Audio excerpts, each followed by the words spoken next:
How you guys doing? Yeah, I got a video here on well, it's very old school stuff on these Abody Mopars. I think you'll agree. I moving the springs in 3/4 of an inch in toward the frame, which will give me a little bit more tire room under there compared to the factory place where the springs go. And they used to make a kit, direct connection. I mean, that's old. You know, whoever talks about direct connection anymore? But they were like the place to go for all this stuff for these cars. And they made a kit, everything. Your front and rear hangers, your spring perches, everybody pretty much went to them for all that stuff. And then they just got out of it. They changed it to Mopar Performance. They don't make this 3/4 spring relocation kit anymore. They make the 3-inch one, I guess, if you want to really move them in, like for mini tubs. But I didn't want to do that. I didn't feel like doing that to this car. And the only reason really I'm doing it, even what I am doing, is because somebody has already moved the spring purchase inward and welded them right in place that I can see I see what they did. It's for the 3/4 of an inch gain. So I wasn't going to, they looked like they did a nice job. I wasn't going to cut the purchase off and move them out, Why do that? Just go ahead and make this happen on this old dart. You don't see much of it anymore. You younger guys probably never even knew that it was a thing in the 70s and 80s, even in the mid-90s. I think you could still buy those kits pretty easily. But nobody makes the 3/4 inch one now. But they do make the rear hanger. Now, Mancini Racing makes the rear hanger, but it doesn't make the front one. The guy that died that was doing that for Mr. Mancini, from what I was told, he was making them, but he's passed away. So now nobody's making them, and you gotta have it. So let me tell you how to get around this. Let me tell you first. I'm going to show you what it is. I'll go over here and get my glasses.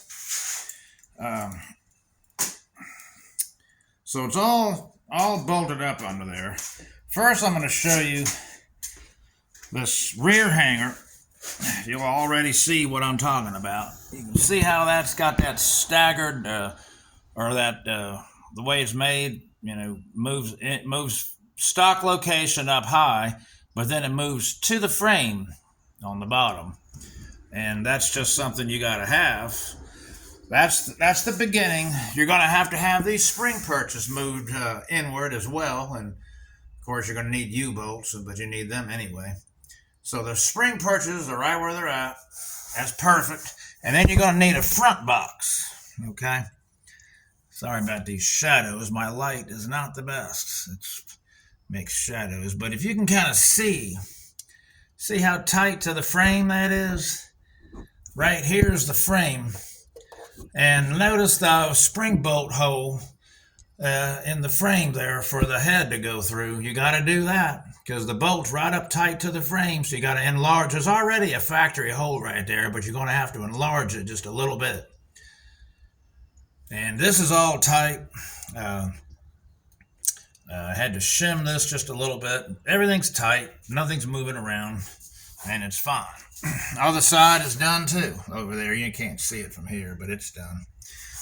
So what that means, or how I did that, and I want to point out, that is all one piece. There's no wells in that bracket. So how did I do that? That's 3/16 metal, thick, no wells, and it fits perfectly. Well, what I had to do is I had to make a template. Okay, this is the offset this looks like for the driver's side. No, that's the passenger side. That's the offset right there. And that's how much difference. It's only that little bit is all you gain. but that's what it is. 3/4 of an inch on each side. These are the holes, and I just went off of this for that and marked where all the holes are.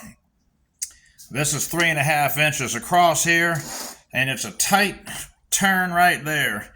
And that's where I ran into a little bit of a problem with the machine shop.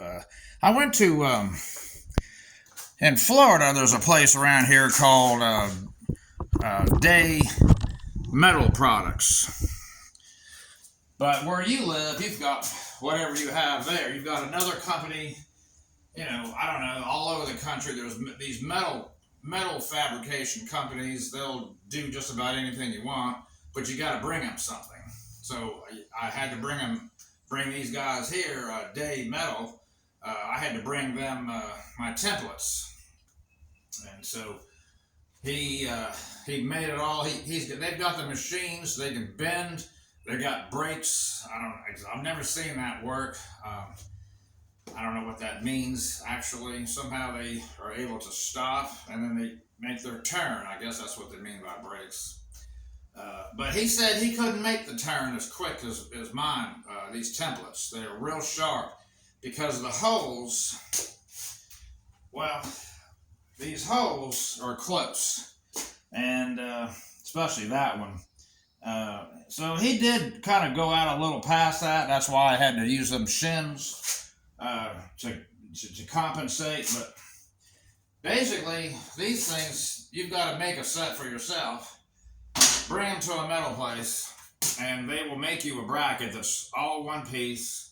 It was like $115. They drilled all the holes, and the template needs to be pretty much right. So test fit it in your car, make sure everything, all the holes, everything's in the right place, and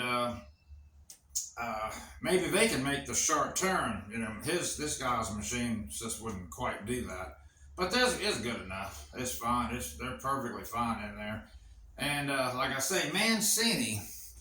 Let me show you. Mancini used to be a big Chrysler. They still are, actually. They're in Michigan.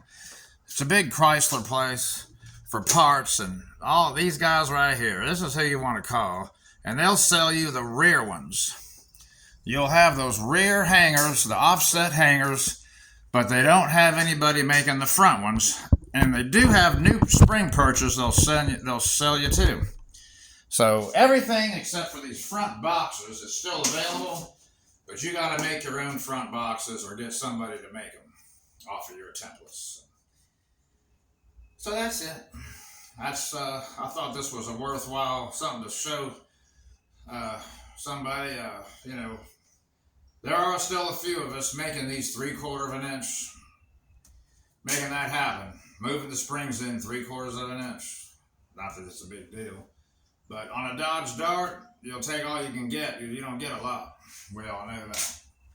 A little better on a Duster or a Demon, but a Dart they don't have much room for tire at all. They just don't. So I went ahead and did this. All right. I've got another video coming soon on the posi and the third member. I've got some work to do to that, and I'll show you here shortly, very shortly. Thank you. All right, please subscribe to me. Thank you.